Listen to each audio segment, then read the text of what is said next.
I'm here with Jeramie of Inhuman Condition to talk about their latest EP, Panic Prayer, out right now everywhere that you can stream, that you can buy, that you can do whatever it is that you want to do. We'll put some links in the discussion of this video so folks can go pick it up. Thank you very much for taking the time. I know you're super busy. This is your first time on the channel, so we're popping your cherry with such a beautiful backdrop. Yeah, look at this back here. It's part of the Appalachian Trail. I'm up in the Blue Ridge Mountains or the Smoky Mountains up here in North Carolina. I'm staying with some family, so it's pretty sweet. Nice backdrop. Looks amazing. So let's get into this, and let me ask you, back-to-back EPs, why the decision to go with two different EPs, different style in terms of what's provided in one and what's provided in the other, but still two EPs back-to-back, and not necessarily a full-length album? Well, EP. Well, Fear Sick was a full length, and then this one that we just released is an EP. So we did do two full lengths, 2021 and 2022, two full lengths, and then this one is an EP. Now, the reason for that is I know that like the industry views these as like EPs as like typically like throwaways or they don't really mean anything, and they do, of course, because sometimes you have great EPs and you have great music there, but like a lot of you don't know, like the big guys like Warner Electric Atlanta, they're one company. If you put out an EP, let's say even if you're Iron Maiden, let's say that thing performs a third of what the last record did, you're only as good as that EP in terms of numbers. But my brother and I, Taylor, we don't really give a shit about any of that stuff. So we're like, who cares? And we run our own label, so we do whatever the hell we want. We wanted to do this because we knew that touring was going to be almost impossible this year. With my schedule, with Deicide's schedule, with Obituary schedule, it's like next to impossible for us to get out and do any shows. So we decided to release some live stuff for the people who haven't been able to see us. It's kind of an idea. Him and I are both yes men to each other, where we greenlight pretty much everything, and if you follow either of our endeavors at all, you'll know that we do a lot of stuff, for our punk band being one of them. We do lots of stuff, and we just kind of go like, hey, maybe we should do and then the other one goes, yeah, let's do that. Sometimes crazy shit happens, and here we are with but sometimes it doesn't work, and then sometimes. But that's the fun of doing things like that. You mentioned not having a lot of time to tour. Is there any chance, maybe I'm going to shoot my shot here, but maybe is there a chance of you guys maybe hitting the road with Cataclysm? I know Maurizio is planning something towards the end of the year, some Canadian dates. Any chance of you guys hopping on that? Maybe, because we are represented by Continental, which is Maurizio's booking agency. So maybe all you listeners out there, and if you know Maurizio, send his ass a message and be like, hey, bring Inhuman Condition with you. We'd love to tour with those guys. I mean, I love those guys.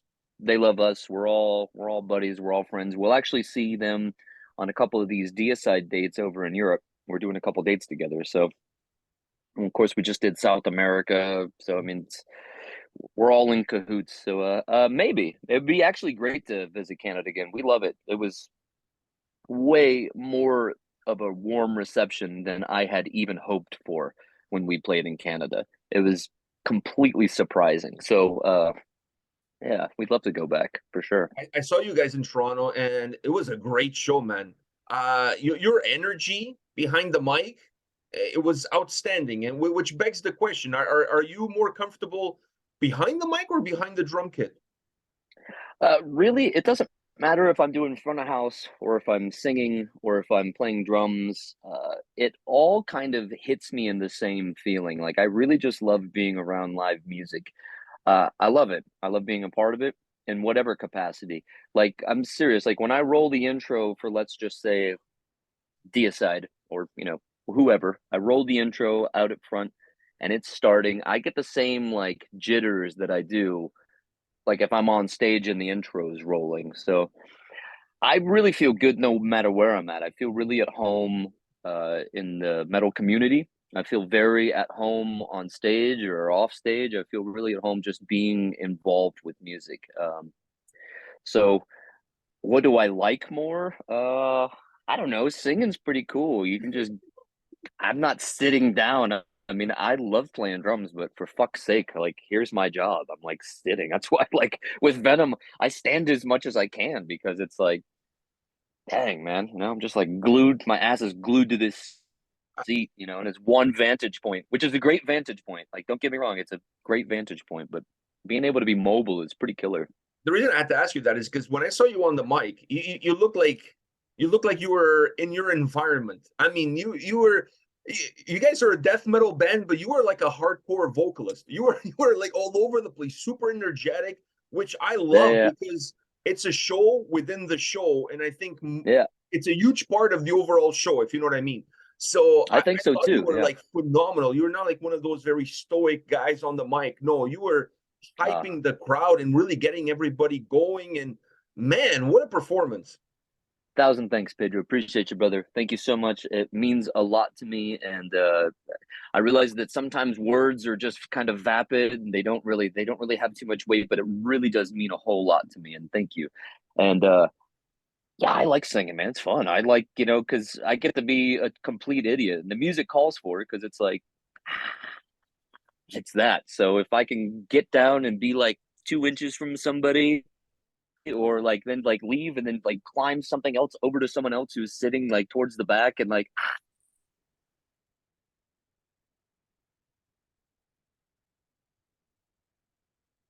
oh, right, is like you said, it becomes the show, even though I'm just expressing myself. I do the same stuff on drums too, like, but I'm literally in an island by myself back Yeah, there, yeah, yeah. and I'm like, I'm feeling the same, like, I'm even, like I said, at front of house, I'm kind of feeling like the same thing, like I'm feeling like I'm energized by the music, but I just can show it more, I guess, with a microphone because I'm at that point that I can ambulate around and Yeah, and get for me, it was around. the best of both worlds. I mean, you guys brought my buddy Simon on drums. You were rocking the mic like a vandal, and to quote Vanilla Ice. So, I mean, I pretty much got the best of both worlds going to that show and seeing Oh, that nice. performance. So it was amazing. Now, you guys Yeah, on that was a good one. That yeah, it was was my a wife's great show. birthday too, so we Yeah, it sang was to her because you that gave her day. a shout out. She was Yeah, working the merch. Yeah, yeah. yeah, yeah, yeah. It was my I wife's remember birthday, that. and What a great that was show a that was. fantastic show. You guys have Godzilla cover on this EP. You guys are no stranger to doing covers. Mm, Um, what do you feel a cover song can? Because a lot of bands stay away from covers. There's always these, I don't want to do covers. I want to do my own material. What do you yeah. guys feel like cover songs can bring to the table when it comes to the band? Well, some people don't like doing them. I've never actually been like a cover song guy. Like I've never in the history of me as a musician, I never learned like lots of other stuff. Like I did a cover band one time, and I literally had to learn all like 50 songs in the set. Like I had to learn 100% of them. I didn't know any of them because growing up, I was just never that type of musician. I just jammed in bands, and we didn't really do too many covers. Like I had a friend of mine, like we used to do some like Nirvana stuff just in the garage, and we did like one Red Hot Chili Peppers song. But I some guys are like that's their whole thing. Like they like love doing covers, and that's how they learn and progress as a musician. I just never did that. So I've done some covers, like Into the Pit. The Absence did Into the Pit from Testament. We put that on our second record, Riders of the Plague. Um, we did the Absence did Suicidal Tendencies. We did You Can't Bring Me Down, and we put that on another record. And just kind of like cool, it was cool to do that. Then in Human Condition, I don't know, it just kind of like felt right. I don't know, like the way that this band works is it's if lightning strikes, it's there, and not to quote Pantera, but you just beckon the call, and if the call comes, you just go for it. Like I was at the gym with my wife, with Deidre, like I just said, and we were at gym, and Blue Oyster Cult Godzilla came on, and I'm like, man, if this was in D tuning and those guitars were grody and we had some wah, I was like, I was like, that might be cool, man. And I went home, and again, like my brother and I have this yes man relationship. I'm like, dude, maybe this EP we should put on Godzilla. How cool would that be? And he was like, yes, check, let's do it. And it's just as simple as that. And boom, it's on there. And then I had, listen, I've never really smiled too much during like vocal recording, but like when I was yelling, there goes Tokyo, go go Godzilla, I was like literally like smiling, and like I like to think that you can hear that when you're listening to it, because I was having a fucking blast recording those vocals. I'm like, this is so much fun. Who doesn't want to yell, oh no, there goes Tokyo, go go Godzilla? So we'll we'll see Especially how it within the goes. context of the death metal song. Yeah, we'll see how it goes. We'll see how it goes. I mean, we'll play it live, and we'll see if if the crowd sings it, and cool, success. It's Were the 4 live songs on this EP all from the same show, or did you guys take songs from like different performances? Yeah, they were all from the same show. It was a good vibe, a good energy. We played in front of a really great crowd in Los Angeles, and yeah, we thought that they sounded good. So, and of course, whenever we play live, we play it to a click, and Simon did a fantastic job on that, and it just all had all of the vibe and emotion that we thought would work for a live thing. And it's not like a big budget. It's not anything like that. If anything, it's like really budget, and it's just kind of like scaled back, but it's grimy, it's sturdy, it's real. There's no multi-tracks, nothing like that. It's just 4 guys on a stage ripping some death metal, and it was cool. It was a cool time. So we were like, yeah, yeah, well, yeah, yeah, yeah. Yeah, it has that special grime Namesake. to it. It really does. I think so too. I really do think so, and I believe that. And I've been in Florida my entire life. I love the place. I grew up there. I understand. I understand what it's like to have hurricanes. 4 times, 5 times a year, have some scares, and I understand what it's like to have a gator jump over a fence and be in somebody's swimming pool.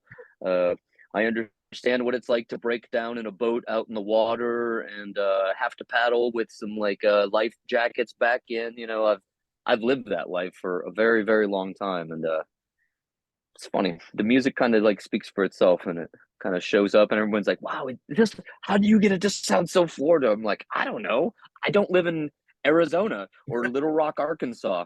I'm not trying to like create something because I like it. I literally have grown up here, and this is what it is. And it just is what it is. Yeah. It really, whatever band I'm in and I play, and if it's death metal, it's Florida death metal, right? Well, I realized that back with the absence. I'm realized that I'm playing melodic death metal with that band. However, it's still Florida death metal. Yeah, yeah. In the end, it's still You can take the men out of Florida, but you cannot take the Florida out of the men. no, which I guess that's good or bad, And here we are, Now, for better or for worse. For better or for worse. Now, with the new tracks on the EP, did you create those with the EP in mind, or was that something that you had in your back pocket, tracks that you had worked on before? Okay, so this will be a two-parter. One, this will be a question and answer can happen. The second one, I'll just kind of go on a tirade and add in. So the first bit is final credits and civilized Holocaust. My brother and I, so when we had the idea, it was like, maybe we should do some new music with it. So we jammed those 2 songs together, and we wrote those songs together. Cool. We had the entire EP ready to go. So 4 live tracks, 2 new songs, 1 cover. Okay, so we had 7 songs and no title for the record. Okay, and that was the part where you set me down and let me go. So my brother plays in a band called well, let me just say that those were all tracked.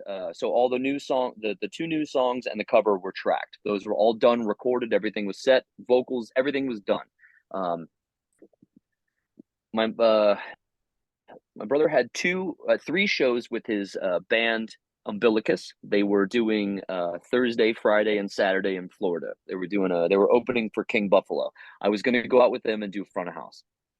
Monday, I get a call that my grandmother passed away, and I had to fly to Michigan.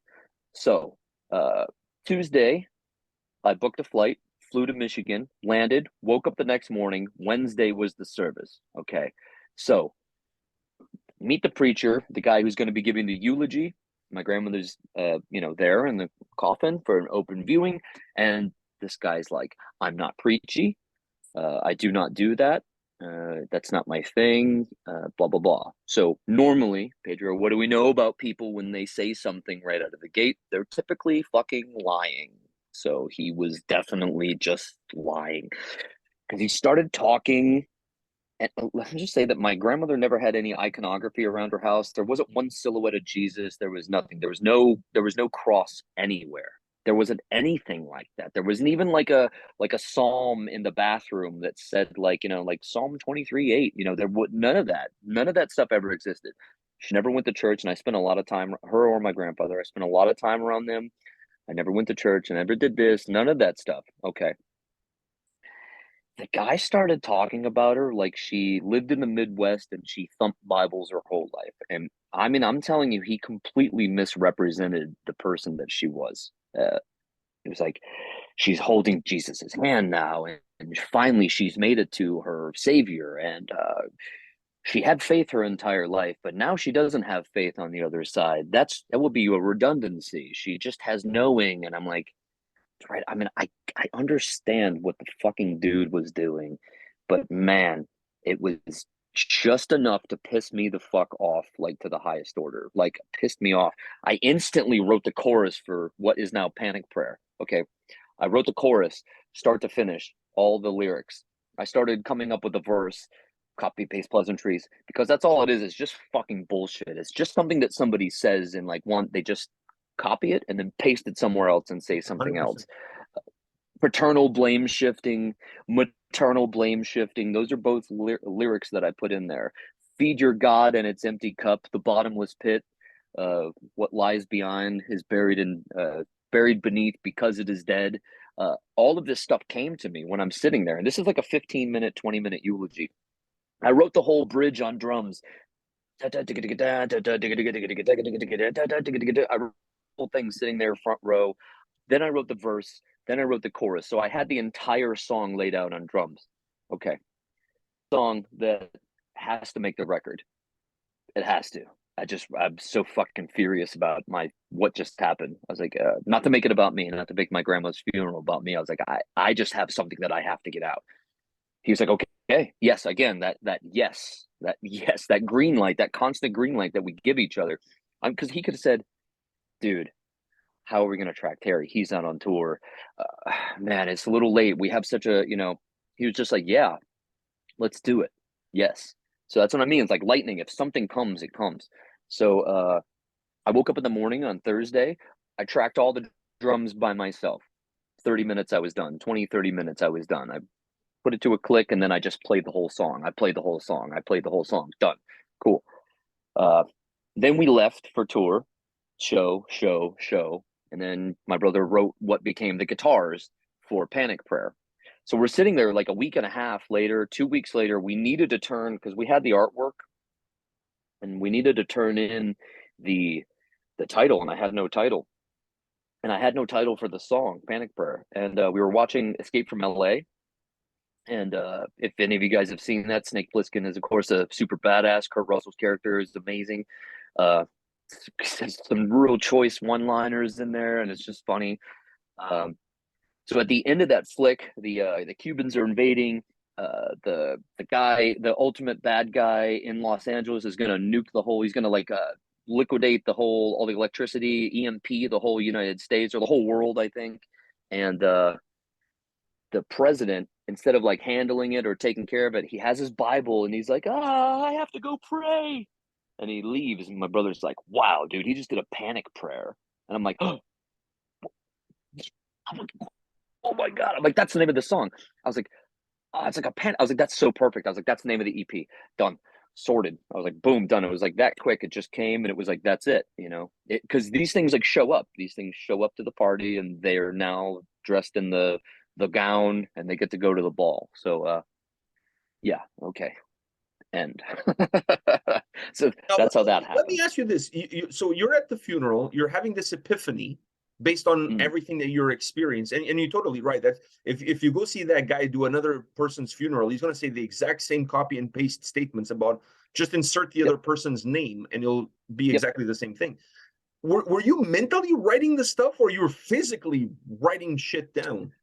Oh, I was tapping and I mentally wrote it down and I was tapping like so. I mean, I wrote all of the drums and it wasn't even like, and then for like it corrupted my thoughts for the rest of the night. I mean, the rest of the day, I like could not escape it. I was like, I I penned it all. I mean, I had it all like basically soup to nuts. I had it finished. Only thing I couldn't hear was the melody or I couldn't hear, but I had ideas. Like I told my brother, I was like, I hear the guitars like this, like jen, jen, jen, jen, jen, jen, jen. He was like, okay, and he took that blueprint and created what we hear now, and that's kind of like we have such a good working environment between Taylor and I. It's so fluid, it's so easy, and like nothing is really difficult at all, which is fantastic. That's how we are able to do as much as we do and the volume and the capacity that we do it. It's just because it works so well. I mean, I can talk and he can understand already where I'm going to go,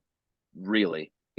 And when it comes to writing the absence, I don't even have to say anything. He already like anticipates that I'm going to want to hear a harmonized part on, he's already is like, he already has it done, and I go to listen to it. I'm like, oh my God. And he goes, I know, he looks at me, he's like, I know. So Wow, our working environment is just, that's it's just perfect actually. that's just incredible. So then, how did you guys bring the bass on board? Terry actually had to track the bass with Ken Andrews, his bass player from his guitar player from Obituary. They were out on tour, and he tracked it in the back of their bus. So Terry brought he hadn't left yet. He was leaving like that weekend. I'm like, Terry, you have to bring your bass with you because he uses a Charvel that he got on the Scream Bloody Gore tour. Um, I think they were 87 or 88. Correct me if I'm wrong. Somebody will be like, how do you not know? Anyways, so he bought a bass at I think it was in North Carolina, is what he said. And he was at a pawn shop and he bought this bass and he took it on that tour. And then he started using that for all of his death stuff that he did. So he's used that on Rat God, Fear Sick, and then now Panic Prayer. So I was like, hey, make sure you bring your bass with you. I'm sorry it's a pain in the ass, but I added another song. And he was like, yeah, no problem. So Ken tracked his bass out on the road, which is Oh wow, awesome. that's Yeah. incredible. What a birth of a track. Yeah, and it just fucking came. And that's what I mean. Like lightning struck. The muse showed up, and how blessed am I, not to use the Christian term, but how fortunate am I to be able to be in a scenario where I can say, hey, it's last minute, but we have to add this, something that means a lot to me. And everyone around me goes, okay, let's do it. And not like I'm sure you have, and I'm sure that anybody listening to this has been in several scenarios, working environments where uh, you're not allowed to do fucking anything. You're like, I have an idea. It's like, that's nice, little kid. Fuck off. Yeah, It's like, yeah, yeah.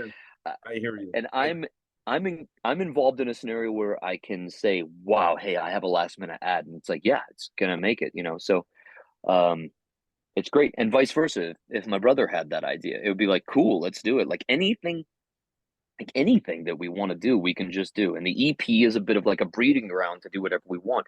And I just added like a triplet vibe,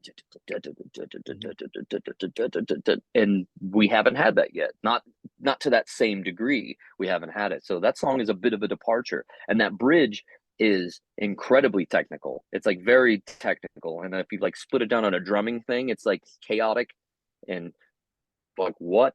And I even asked him, I was like, is this too technical? He goes, nope, it's an EP. And I'm like, Yeah, that's the beauty of yes. an EP. I mean, it really gives you room and freedom creatively to just do whatever the fuck you want to do. You don't have to Mm, follow any guidelines, any concepts. You're not worried about the overall arching perspective that the record really needs to have in order to work. You nah. can pretty much do whatever the hell you want to do. Yep. And it's still within, it's within the lanes. I mean, we didn't put out like I like how adventurous Slipknot is. I like where they're at in their world. I really respect their game. I respect their hustle, all of that. I just super respect it. And they just put out that EP, which is one song, and it's like it could have been a Stone Sour song, which is cool, good for them. And then just like some remixes of that. So you could really do whatever you want really in that, but ours is still within our lane, within our within our like well, I would say confines, because we do kind of have to keep it, you know, similar. I mean, I guess we could put out like a like an industrial style song, and we might get some people pissed off at us, but you know, I guess we could do whatever we want, but this within the confines, I think, you know. So, based on all of this, a last question for you. When will we see another full-length album? Is this one like to just kind of tie you over until there's some time, until you come off of all the touring that you're on, and then work on some new material, or are you already thinking about what the next full-length album is going to be like? Well, as a matter of fact, this one wasn't even out yet. This is like 2 weeks ago, maybe like a week and a half ago, and I'm like, oh man, maybe we should make another single, you know, for like somewhere in like January or like. And the Taylor was like, yeah, maybe we should, you know. So it didn't go any further than that, but that already, like, new music already was there. Like the creative part, like I was saying, the creative part isn't super difficult. It's not that. It's just kind of like the logistics part is what's difficult, like working something out, or the you know, the stuff to, you know, get the cement mixer going is like, that's more of a pain in the ass than actually you know, creating it. That's the stuff that becomes difficult. It's like all logistics, but I don't know. I don't know. We've already released. We've got more music than like we've got a lot of music out already now. So I mean, I think we have what, it's 18 plus 3, so we have 21 originals out now, and then a shitload of covers. I mean, I think we have like what, like 6 covers. So it's a good amount of music, like 30 already. Yeah, definitely a shit ton of covers you guys have done, and all of them with your own very flavor and taste. I said that was going to be my last question, but I've been dying to ask you this question, so I'm going to ask you anyways. With all the covers you guys have done, and with all the creativity that you have going on, and with the roots of where the band started, have you guys ever thought about doing a Massacre cover? You know, we talked about maybe doing like maybe doing Corpse Grinder, because I mean, we were doing Pull the Plug, and I mean, I realized that's death. Yeah, Pull the Plug, we did that, which is the death song, of course, but yeah, I don't know, there was talks about maybe doing something. We even talked about maybe doing Inhuman Condition, because Terry actually wrote that song, so we were thinking about maybe doing something like that. And then we had the thought of, I don't know. I don't know that we need to give that any more. I don't Oxygen. know if we need to breathe into that machine any more than has already been done. I mean, I don't know. We might do it live. Who knows? Because Corpse Grinder is a fucking killer song, and you know, I think Alan West wrote a lot of really awesome stuff for that early Massacre stuff. It was pretty sweet, you know. So I don't know. We'll see where it goes. Never On say that never, note, right? I have to share this with you. I have that Inhuman Condition EP. Yeah.